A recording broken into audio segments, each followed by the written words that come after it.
Hi, this is John Delony and my good friend Rachel Cruz, and we are crazy during Corona and want to talk about something that the folks that are reaching out to me across the country have been asking about, and that has actually been driving me bananas.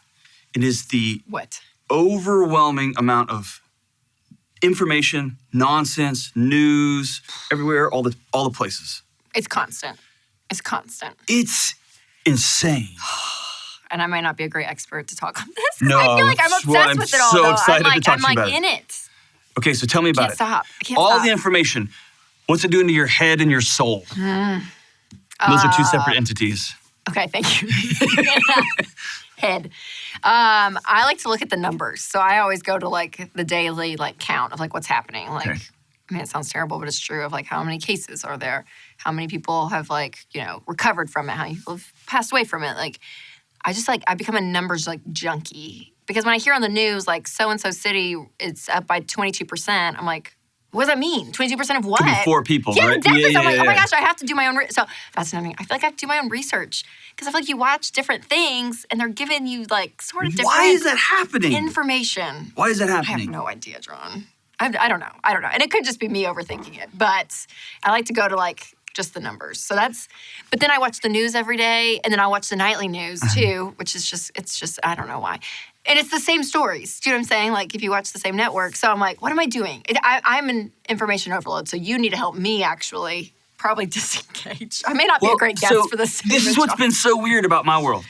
I haven't watched the news in 8 or 9 years, right? I have this hilarious story about hanging out one evening at a restaurant in an airport with Senator Ted Cruz. We were just hanging out, had no idea who he was. Oh, seriously? Until somebody came up. I mean, we're just laughing, being dads, talking about raising kids. So I'm so disconnected from politics. I'm so disconnected. Yes. I just stay out.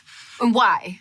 Because you don't care. It's just, or not that you don't care, you just... I care, but it occurred to me, maybe 8 or 9 years ago, that the chief objective of especially news companies was my attention, not to give me information that was useful in my day.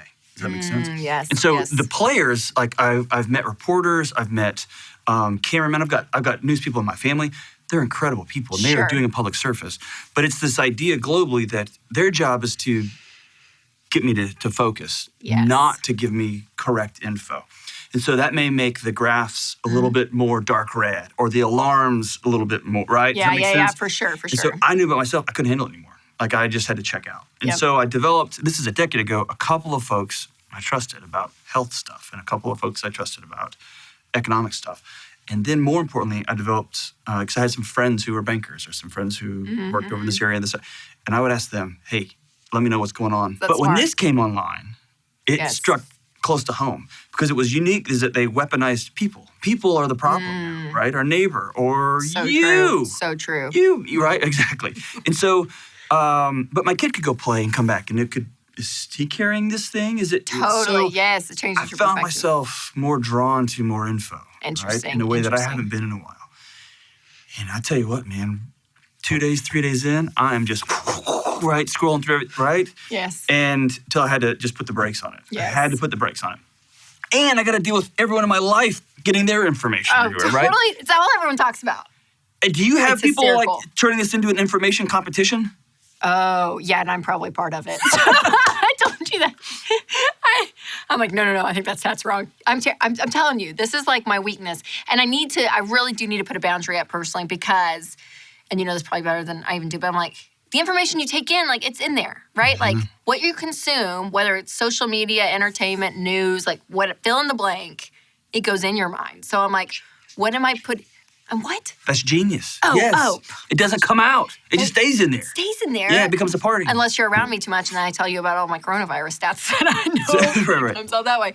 But really, though, I'm like, okay, so I do need to, and there were moments for sure throughout this whole thing where I'm like, oh, I don't watch the news today. I haven't done it literally every single day. But it's been enough where I'm like, I need to pull back, probably just for my own sanity. Who knows where the information's coming from anymore, right? Right, totally. Because you can go weird conspiracy route, which we want in here. But I'm like, even if I go to the CDC.gov, which is true facts, right? Yes. But I'm like, but the government, are they truthful? I don't, do you know what I'm saying? You can go down this rabbit hole that's never ending, right? That's right. I think mine's a control thing. I feel like if I have the knowledge or something, I can control it, and in my weird, unhealthy way, I can manipulate it to make me feel okay. I love it. Do you know what I'm saying? Yeah, absolutely. Because I'm too Pollyanna sometimes, and I think I can like look at things or data She's or numbers, not Pollyanna. and I'm like, okay, but see, it's not that. Like, I can like shift the reality to what I need to be okay. Okay, so you just said something important, and I want everyone to hear this. It's important for us to realize that we often go after information that confirms what we already believe or that we desperately want to be true. Yes. Does that make sense? Yes. This confirmation bias idea, Yes, right? confirmation bias. And so there's a couple of dangerous things here. Like when this first started, I remember we were all in New York together. I was laughing about it. I had a couple of buddies who were local doctors back in Texas, and we were cracking up about it. Well, it just wasn't that big of a deal. Totally. But those are the people I was surrounding myself with, right? And I remember being in New York, and we're walking downtown Manhattan, and I remember this thought like, what if we're wrong, right? There's a bunch of people not outside, and they're closing down Broadway and this and that. Yes, all the week we were there, literally the 2 days we were there, they were doing that, yep. And so it's super important to remember to either go outside your comfort zone and find out what other people are saying. Yes, right? yes. Or turn it off, right? So what is your recommendation for folks as we are just getting this onslaught of information? How do we take care of ourselves? Yeah, I mean, I would say, I know for me, I'm like, I just need, if you need a little bit of the information, right? And you're like, okay, I can handle it. I'm doing it in a somewhat healthy processing way. Just like have boundaries around it. So like, okay, I'm going to watch 20 minutes of this news thing right here and I'm going to be done. Like, do you know what I'm saying? Like put boundaries and limits to it because it can be endless. It can, I mean, it's constant right now. So you have to have some kind of boundary in your life when it comes to it. So what I'm trying to do, I'm not sticking to it perfectly, but what I'm trying to do is I can check in the morning, I can check in the afternoon. Yeah. And that's it. Yeah. Right? Yeah. And especially not at nighttime because then I end up and it's 11:45 a.m. And you're in a rabbit hole through the p.m., whatever time at nighttime. Yep. I go to bed like at 8:30, so 11:45 is basically the next day. And so, but yeah, you end up and all of a sudden. For sure. My tin hat is tall Yes. and scary and all that. And so a couple of takeaways.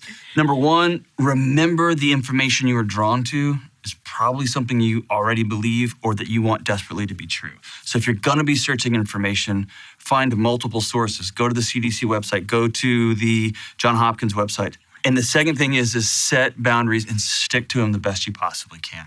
It feels like this thing's changing every day and it's really not. Right. It's really not. And then this is a third thing that I think is important. Most of us are not epidemiologists. Most of us are not like virus experts. Most of us are not microeconomists. Yeah. And so everything that we're saying, we're making it up. Or we're just regurgitating what somebody who we want so badly to be right is saying. Yes. Right? Yes. Why is that important? For this one reason. Let's just be compassionate moving forward. Let's just be kind. It's going to be so tempting to say, I told you so, or we overreacted, or you didn't react enough, or thank God we did all this social distancing and we closed everything down for 30 days. Let's just stop. Let's just stop. Let's be kind and gracious to one another. Right? So good. I love it. And just Lots be of compassionate, humility. right? Yep. This is John Delony. It's my good friend Rachel Cruz. Protect your hearts and your heads from all this information coming from everywhere and take care of your loved ones. See you soon.